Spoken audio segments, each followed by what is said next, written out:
What's the meaning of Anton Dolin?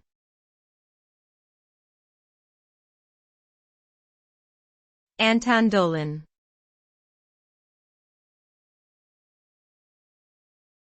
Anton Dolin.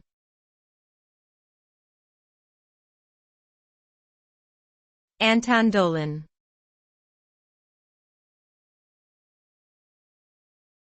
Anton Dolin.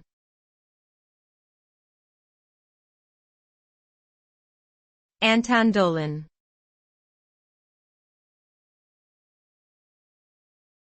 Anton Dolin was a prominent male ballet dancer and choreographer of the 20th century.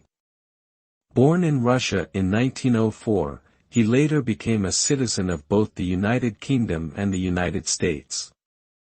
Dolin played a key role in the development of modern ballet and is remembered for creating many celebrated works that are still performed today. He also worked as a dance teacher and director, passing on his knowledge and experience to future generations of dancers.